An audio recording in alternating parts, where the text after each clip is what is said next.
But when I was listening to you, and I was listening very careful to the comment you mentioned about the leadership of the organizations being majority white, um, and that is quite concerning, and not because white people is not necessarily cannot necessarily lead those organizations, but just leads to a different discussion in my perspective, and that's the discussion of sustainability, point one, and the discussion of ability, point two. Do we believe that it's people in some of those areas they can't manage those organizations? Is that the question? Or are we not really looking to create sustainable operations for the people we are helping in order for those organizations to get out? Because that's for me the discussion, right? I don't care much about the color of the leadership. What I care is what is their plan? Or are they looking to build in those areas? Or what kind of work are they looking to do to help that people? If it is a sustainable work, then it's a good thing. If it is just feeding a machine to keep money moving, that is not a good thing. Um, and we need to start focusing on that a lot more than necessarily um, the Instagram type of work, right? And the second point is we have a lot of problems outside of Africa as well, but we are not necessarily talking about those. We just decided to ignore the rest of the world and create this worldwide branding around Africa.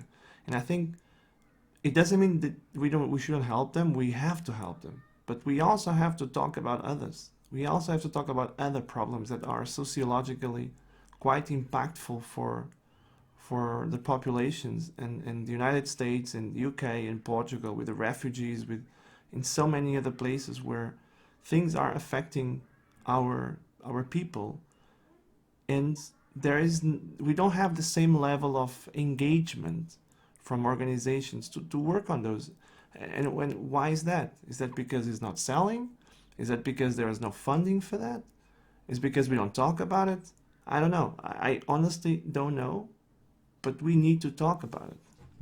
I think you've addressed two really interesting, I think two linked points there. When I look at an NGO now, I think so many NGOs, the work they do it changes the status of the individual. It doesn't necessarily address the system around that person, which is creating the problems they might be experiencing. Does it, for example, if you are helping a marginalized community in a country, you might talk about empowerment, but are you actually going to the government and saying, why are these people being ignored? Are you advocating for them? Are you taking your qualifications to help them put in front of a bunch of people and say, we are not being listened to? Are you educating them about their legal rights and how they can navigate a system which is probably built to disempower them or marginalize them? And you can look at what's going on in India as a very good example of that. And then that relates to coming back home, is that all these things create systems whereby people feel powerless and they forget their agency. And I think that's happening, like you say, in all the countries you just talked about and at home here in the UK. How do you make people feel informed and ready to take a step to become active rather than feeling overwhelmed and desperate? And they just want to, I get it. Like for some people, it's just too much to think about. It's overwhelmed. It's just easy to go home, switch on the TV, make your dinner and forget, than it is to think about the fact that insect populations, bird populations will decline 60%. And we're facing we are tipping into an ecological catastrophe. Right. So I think what I'm trying to do more and more in my work is like, how do I nuance these stories as ways that people get them thinking like, I've got a part to play in this because we're all connected together. We are going to be in this together, whether we like it or not. And I think the intent was there in my previous work. It just wasn't in the right in the right place. It was a really painful realization, because nobody goes into those situations like, hey, I want to really reinforce white supremacy on the continent. You know, that's what I want to do. You do it because it's all unconscious. And you know, I think it's interesting you talk about, you know, your partner's called Alicia, right? Yes, please. Yeah, and talking about like the work, like No White Saviors. I think she and I are both big fans of that account. Right. And one of the really important things they say, really helpful things they say, is that if you're not uncomfortable, then you're not listening. And I think it's saying to people, you have to be able to tolerate a little bit of pain to go through this process. It's not painless. Change is never painless. You think about when we grow, when our bodies are growing as teenagers, and you know, there's parts of our knees start to grow really fast and it really hurts. Or you go to the gym and you stretch your muscles, like it hurts to do it. But the price you'll pay for the price that not the price you'll pay, but the price that other people pay for that is no longer tenable. You know, one of the things I think a lot and I discuss also with Alicia is in this project we have created this project to create this awareness, right? To raise awareness for problems out there by sharing positive messages of people trying to do something to fight against it. And one of the discussions we have is what kind of things are we talking and what kind of messages are we sharing? And while talking this, while having this conversation with you, something pops in my mind, which is something I already came before, and that is, what is the line between, am I trying to help genuinely because I don't care about the color, and I'm doing it and it's going to be helpful, and there is a white person trying to help a black person, and by doing that is creating this sense of voiceless and powerless in the black community because it's always the white guy helping the black guy. So how can we see what is really the help and what is not? And that is for me so confusing, to be honest with you, and it's hard, very hard to understand. Are we helping or aren't we helping? Yeah, and that's for me almost a philosophical, sociological, I don't know, psycho. Okay, so the first thing I'd say, if someone said that to me, was like, okay, first of all, let's look at the history first, because you're from which country originally? I'm from You're Portugal. from, okay, so like all the major European countries, they had a great old time running around the world at one point, systematically exploiting the Correct. Americas, and you know, Portugal including, right? yeah, and there's a narrative out there. It's like, oh no, like, oh, did we help them? I'm like, okay, let's just take slavery for a moment and talk about the fact that slavery cost 23 million lives, and it also robbed a continent of its human resources, of its knowledge, of of any ability to sort of have its own journey, and you know, that exploitation has very much left this continent in a certain state. So first of all, take on some of the history into yourself so that you're going in with a level of conscience. Mm-hmm. Then listen to the voices that are making you uncomfortable and hear what they've got to say. And then don't necessarily assume what people want. Ask them what they want and then give it to them if you're qualified to do so. Correct. Which is And I very think, important if you're qualified to do so. yeah, no one is saying, I think there's a very sad reaction who's like, oh, but all these people do is trying to help good. I'm like, the intent on its own is not enough. It has to go further now. It has to be intent with a conscience. And when I say it, like an awareness, and carry that into every interaction. Because I think for me, you look at how hard the First Nations have had to fight to be heard, and are still fighting to be heard in the US. And understand that it's it's very easy to, because you've been well educated, to think you know everything about the situation, or that you're clued up, or that you're awake. But if you're not listening, then you're not.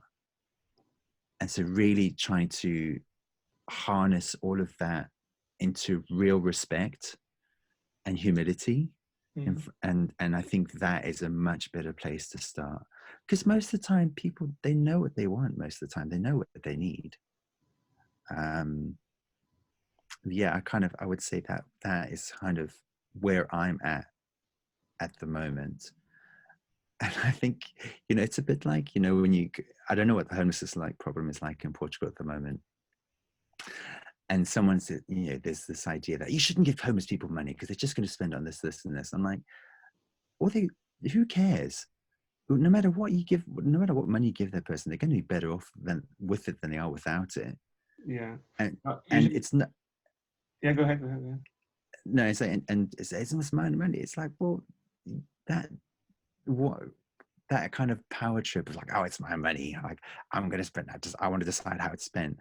It's like, that doesn't change anything. I'd much rather give a homeless person money. If they want to spend on drugs, well, that's up to them. I don't really mind. I'm not there to judge that person's agency or, I think I'd rather.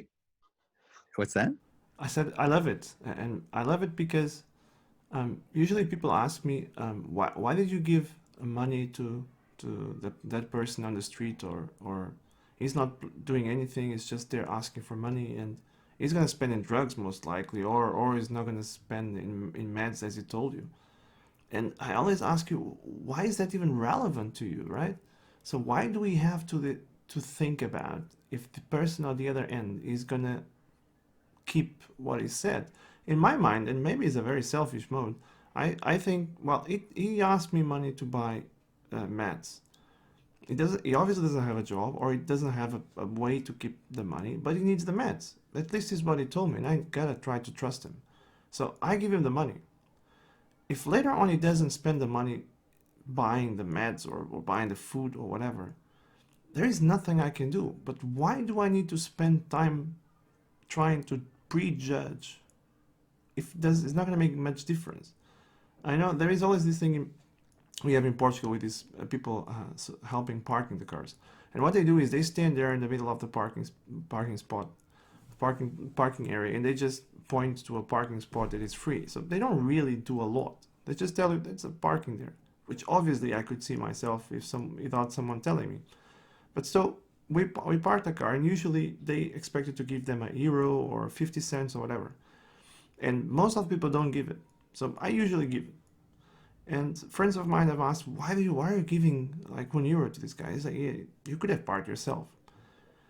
So in my mind is, this guy is not stealing, he's not beating you, he's not shouting on you, he's not doing anything that kind of hurting you.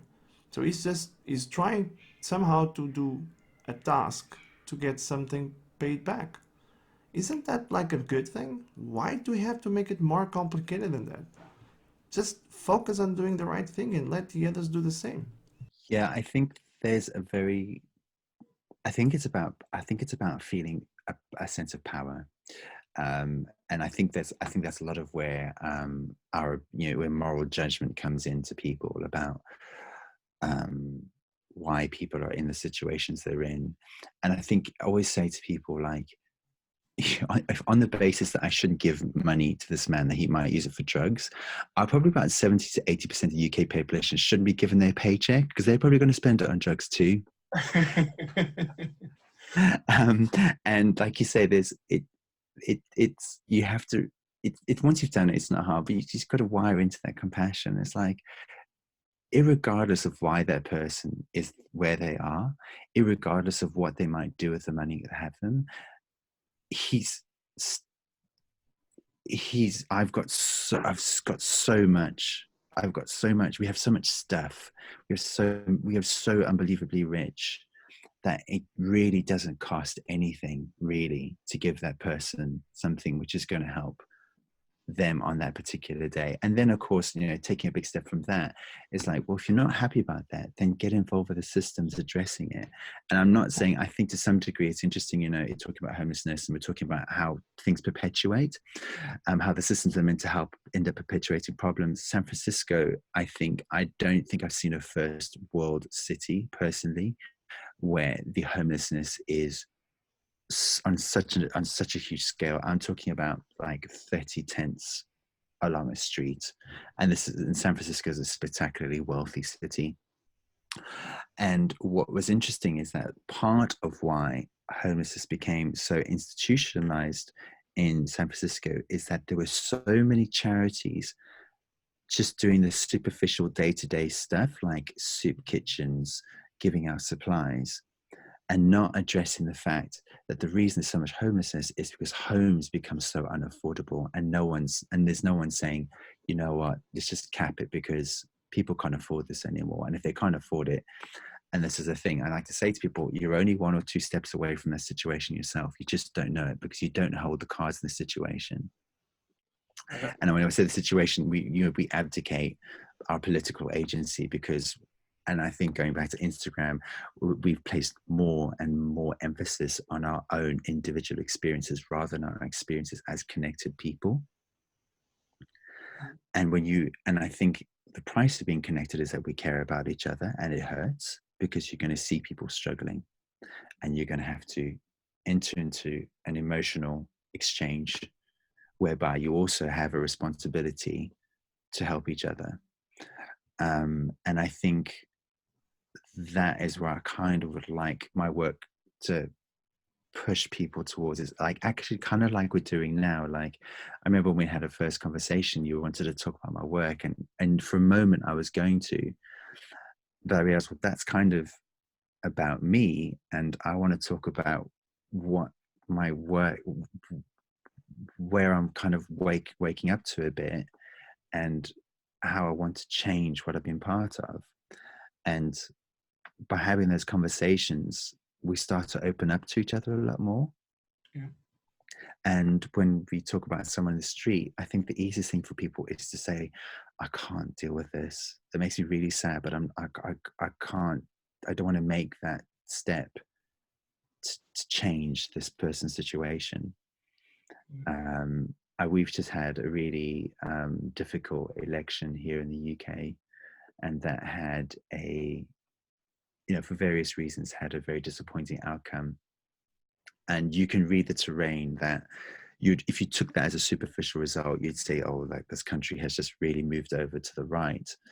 But I don't think that's necessarily the case when you actually talk to people, when we talk to people on the doorstep about what they're concerned about. Everyone actually has very similar concerns, but that only works if we're talking to each other still, rather than pressing buttons for each other on a screen.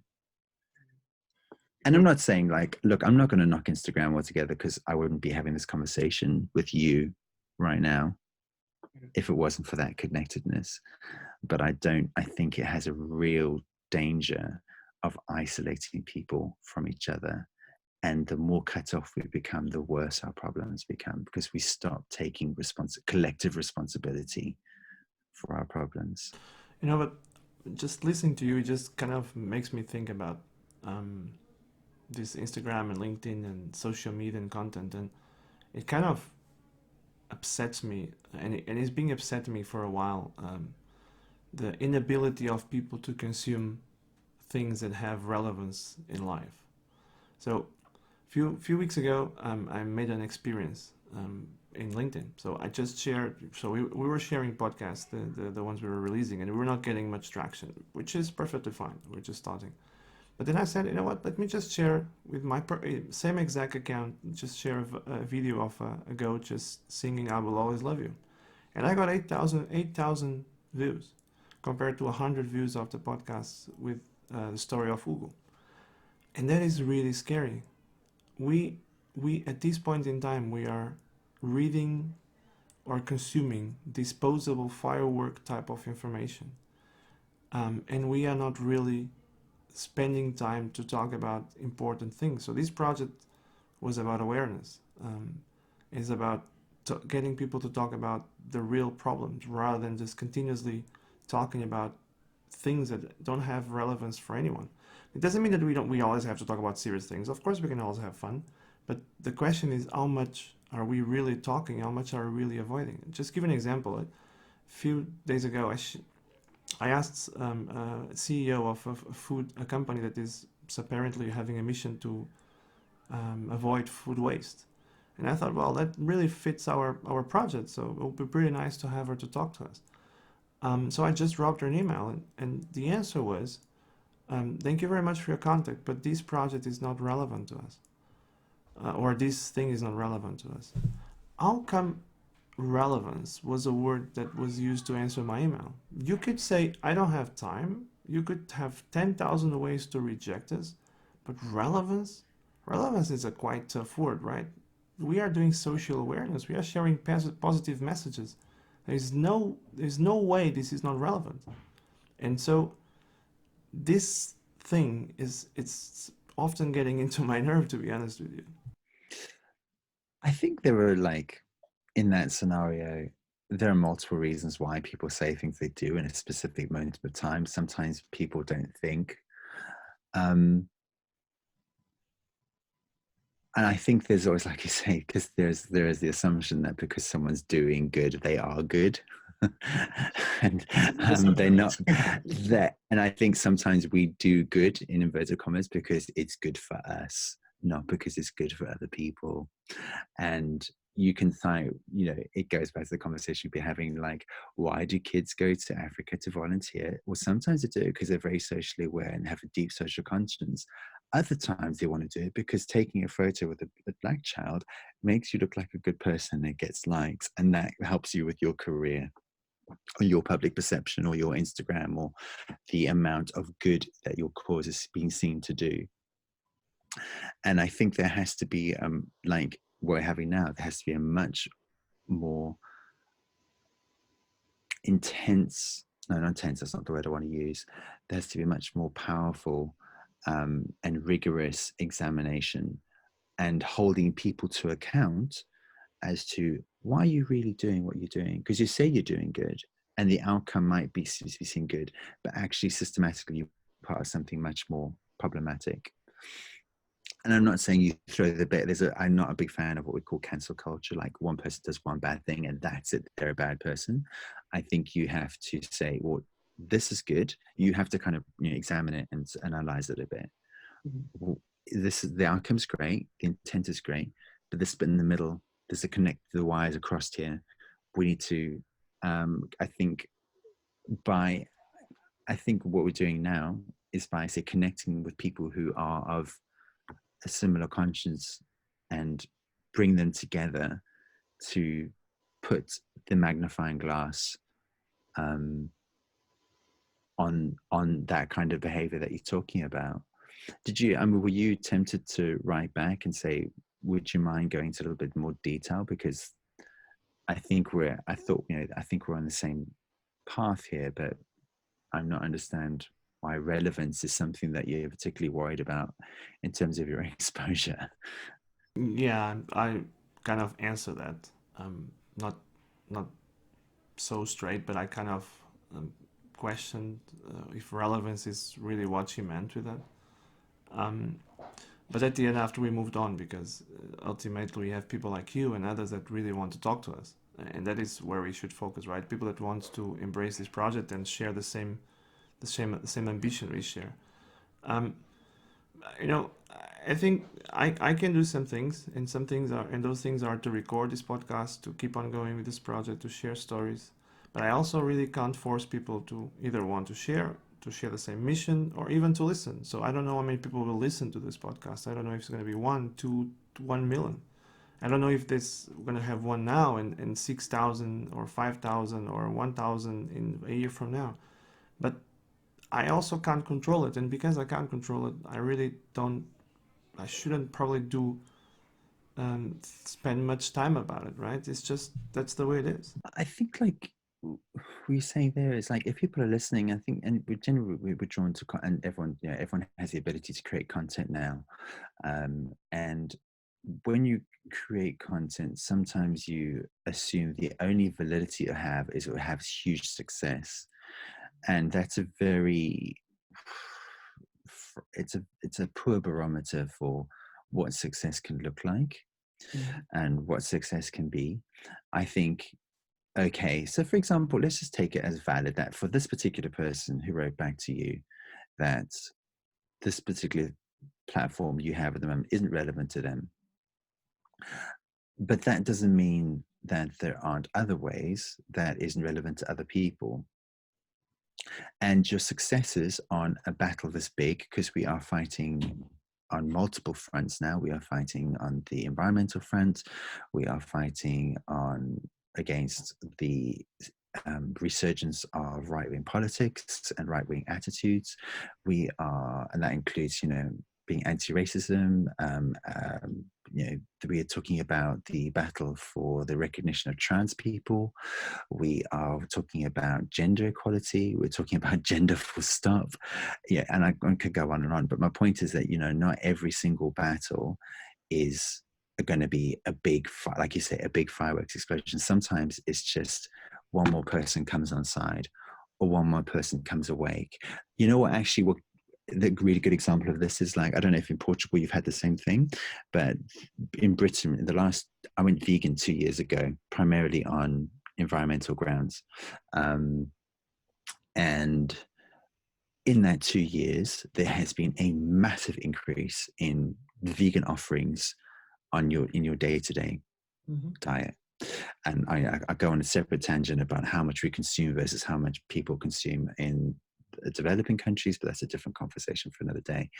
But it's like that only happened because people was kept talking to each other, and maybe someone changed my mind, I've changed someone else's mind, someone else, it might not have changed their mind, but it got them thinking about it, and a year later they decide to try it.